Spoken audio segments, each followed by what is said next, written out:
तर नमस्कार माझ्या भाऊंनो, आपलं सगळं विवेक तागडे ब्लॉग्समध्ये. आता आपल्या डेली रुटीनमध्ये आणखीन एक मस्तपैकी बाग एक सुरू झाला काय माहिती का? सकाळी उठलं, काढली बुलेट आणि गेला आपल्या स्वामींच्या दर्शनासाठी. आज एकटा नव्हतो गेलो, 3 मूर्त्यांसोबत गेलो होतो. पहिली मूर्ती बघा आमची ही आहे, दुसरी मूर्ती आमची बघा ही आहे आणि तिसरी मूर्ती आमची तिकडनं यायला लागली होती. मस्तपैकी स्वामींचं दर्शन घेतलं, मनाला एकदम भारी वाटलं. तिथून नंतर आल्यानंतर आम्ही आमच्या काळ्या घोड्यामध्ये बसलो होतो आणि मस्तपैकी निघालो होतो धाराशिवला.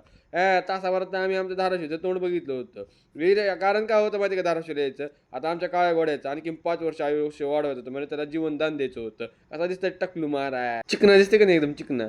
आता आमच्या गाडीचं मस्तपैकी 5 वर्ष आयुष्य वाढणार होतं, एकदम टकाटकीने एकदम ठणठणीत. म्हातारीची डायरेक्ट तरणी होणार होती आमची गाडी.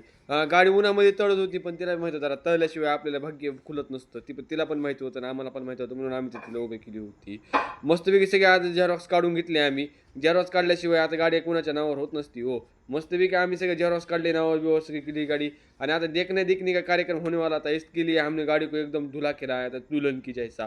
एकदम गाडी चकाचक धुवून घेतली होती बरं का. अरे एक भारी वाटत होतं बघा गाडीमध्ये, फिलिंग एकदम खतरनाक गाडी होती बघा आपल्याला. तर गाडी कशी धुतली ती आणखीन एकदा बाहेर जाऊन बघितली, तेव्हा म्हणलं अरे गाडी एकदम चकाचक झाली बघा आपली. मस्तपैकी आलो, आमचे देखने का कार्यक्रम होने वाला था, लेकिन इधर क्या हुआ था, इधर ही बहुत टाइम लगा रहे थे देखने कार्यक्रम करने के लिए, इसलिए बहुत लेट हो गया हमको.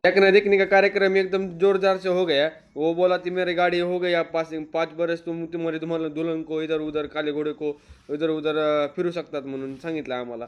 मस्तपैकी आम्ही काढली गाडी, आलो आता आमच्या वाशीकडे निघायला. आता मला कोण आपल्याला आवडू शकत नाही, आपला काळा घोडा आता बेला बाम झालाय.